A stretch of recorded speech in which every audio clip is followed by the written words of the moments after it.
लिखा है object size 7 centimetre is placed 27 centimetre in front of a concave mirror of focal length 18 centimetre. तो इस एक line में ही बहुत सारे इंफॉर्मेशन दिया हुआ है। तो देखिए जो इंफॉर्मेशन दिया, साइज ऑफ ऑब्जेक्ट यानी HO हो जाएगा 7 सेंटीमीटर। इसके बाद फोकल लेंथ जो है F ये 18 सेंटीमीटर। कौन सा मिरर है? कनकेव, तो माइनस में होगा। U जो है 27 सेंटीमीटर है, ये भी माइनस में होगा। हमें निकालना है at what distance the mirror should be screen. देखो यहाँ पर नहीं बोला कि पोजीशन निकालिए, इसने बोला at what distance from the mirror should a screen be placed. Screen क्या होता है? जहां पर इमेज बनता है, स्क्रीन के ऊपर इमेज बनता है। तो पूछा स्क्रीन को कहाँ रखूं, मिरर से कितना दूर रखूं, मतलब इमेज कितना दूर बनेगा वही पूछा। तो कुछ इस तरह से भी लैंग्वेज में बोल सकता है, पूछ सकता है, उसको समझना पड़ेगा। तो निकालना एक्चुअली में बी ही है। इसके अलावा आगे बोला so that a sharp focused image can be obtained, find the size and nature of image. Size और नेचर पूछा, साइज यानी HI पूछा है और नेचर आपको पता है ये रियल या वर्चुअल, ये पूछा है। तो ये सारी चीजें निकालने के लिए सेम कॉन्सेप्ट फॉर्मूला यूज करेंगे। 1/F equal to 1/V plus 1/U। 1/F की वैल्यू -18, 1/V निकालना है, 1/U हाउ मच? -27। यहाँ पर हो जाएगा 1/V is equal to -18 plus 1/7। ये इधर आया इसलिए प्लस होगा, इसके साथ आया। अब इन दोनों का एलसीएम लोगे 18 और 27 का, तो कितना आएगा एलसीएम पता है? 27 से भी कैंसिल हो जाए, 18 से भी 54, 54। तो ये 3 बार में -3 और ये 2 बार में, कुल मिलाकर के सॉल्व करोगे 1/V, यहाँ से आएगा -1/54 और B इक्वल टू हो गया -54 सेंटीमीटर। तो यही पोजीशन हो गया। तो आंसर क्या लिख दोगे? सो 57 सेंटीमीटर या screen should be placed 54 centimetre front of the mirror, यानी मिरर के 54 सेंटीमीटर सामने जो है स्क्रीन को रखना है। अगर आप नेचर की बात करो तो क्योंकि B माइनस में आया है तो लेफ्ट साइड बनेगा, लेफ्ट साइड जो बनता है वो नीचे बन रहा है, इन्वर्टेड बन रहा है। तो आप बोल सकते हो nature is real and inverted. अगर आप हाइट की बात करोगे तो मैग्निफिकेशन निकालना पड़ेगा।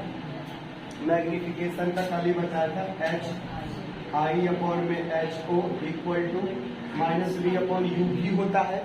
तो जब कभी भी आपको HO दिया हो, V और U भी पता हो, तो आप मैग्निफिकेशन के चक्कर में ना रहे, इसी को क्रॉस मल्टीप्लाई कर लो। HI निकल जाएगा, इसको क्रॉस मल्टीप्लाई कर लो।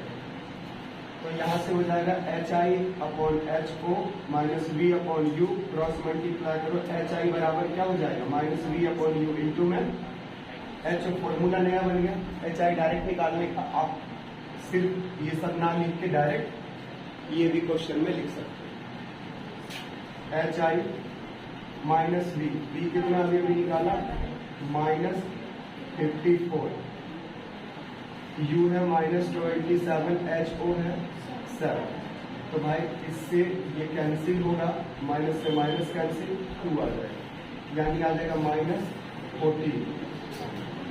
तो आप लिख सकते हो size of image is 14 centimetre, है ना, 14 सेंटीमीटर है। माइनस तो ये बता रहा है कि वो इन्वर्टेड है, minus so that it is inverted. ठीक है, इस तरह से। यहीं पर एक क्वेश्चन बताता हूँ, 13 नंबर क्वेश्चन, ठीक है, कुछ ज्यादा बड़ा है नहीं, छोटा सा बस कॉन्सेप्चुअल क्वेश्चन है। 13 देखे क्या, 13 क्वेश्चन को पढ़ोगे तो दिया हुआ मैग्निफिकेशन, लिखा है a magnification produce by a plane mirror is +1। What does it mean? +1 है मैग्निफिकेशन, तो मैग्निफिकेशन इक्वल टू +1। तो इसका मतलब क्या है? इसका मतलब क्या हुआ? अभी मैंने बताया था, यानी क्या बोलोगे, image formed same size of object, यानी जो प्रतिबिंब होगा वो बिंब के ही आकार का होगा, है ना। मैग्निफिकेशन 1 होने का ये, प्लस में 1 होने का क्या है, मैंने अभी थोड़ी देर पहले यशोदा को बताया कि मैग्निफिकेशन प्लस में होने का मतलब वर्चुअल और इरेक्ट बनता है इमेज, वर्चुअल और इरेक्ट बनता है। आप लोग याद रखिएगा कि मैग्निफिकेशन प्लस में है तो वर्चुअल इरेक्ट होगा, और मैग्निफिकेशन माइनस में है तो रियल और इन्वर्टेड होगा। ये याद भी रख सकते हैं और दूसरा इसको प्रूफ करके समझ भी सकते हैं। तो सबसे पहले समझने की कोशिश कर लेते हैं प्लेन मिरर है। तो प्लेन मिरर का जरा याद करो, हमने डायग्राम उसका बनाया था स्टार्टिंग ऑफ द क्लास, तो उसमें भी यू जो हमने माइनस में लिया था, और जो इमेज बना था वो राइट साइड वर्चुअल इमेज बना था, तो उसका v क्या हो गया, प्लस में। Very good. तो मैग्निफिकेशन क्या होता है, -v/u। तो देखो v जो भी चीजें आएगा, v खुद भी क्या है, माइनस में, और u भी क्या है, माइनस में। अच्छा v प्लस में नहीं, v जो भी आएगा वैल्यू वो प्लस में होगा। सपोज करो वो x आया और y जो है u, तो ये दोनों कैंसिल हो जाएगा, x/y, यानी जो भी डिजिट रहेगा 5 सेंटीमीटर 7 सेंटीमीटर। तो मैग्निफिकेशन किस में आ रहा है, प्लस में। और आपको पता है प्लेन मिरर में वर्चुअली बन रहा था, राइट साइड बन रहा था। कनकेव में देखोगे तो लेफ्ट साइड बनता है, तो कनकेव का v भी तो हमेशा क्या होता है, माइनस में आ जाता है, तो वो माइनस माइनस फिर फाइनली जो है माइनस में आ जाता है। तो वैसे भी आपको इससे पूछा है कि मैग्निफिकेशन +1 है, तो इससे क्या क्या आपको पता चल रहा है, तो बोले भाई इमेज सेम साइज का होगा ऑब्जेक्ट के, और दूसरा वर्चुअल और इरेक्ट होगा, है ना। Image is virtual and erect. तो देखो जैसे मैं तो क्वेश्चन देख रहा हूँ तो सोच पा रहा हूँ कि वो डायग्राम है, फिर वो डायग्राम है, तो ऐसे ही क्या आप भी सोच पा रहे हैं? अगर नहीं सोच पा रहे हैं तो दोबारा जो है रिपीट करें, उसको बार बार प्रैक्टिस करें, तभी आप सोच पाएंगे उसे, ठीक है। नोट करना चाहो नोट कर लीजिए। देखो ये जो इंडेक्स का क्वेश्चन है, इसमें कह रहा है मैग्निफिकेशन दिया हुआ है, यानी जो ऑब्जेक्ट है वो 3 टाइम्स इनलार्ज हो जाता है।